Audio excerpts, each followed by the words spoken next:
Hi everyone, welcome back to Sarni Reviews It. So today I'm reviewing this unscented refined shea butter that I bought from Amazon, and this is actually the second pack that I bought.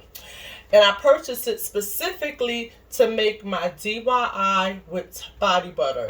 And this is the 1 pound bar of the 100% pure African shea butter. And the first thing that I love about it is that it's unscented. So you can easily mix it with fragrance oils and essential oils without it overpowering the smell.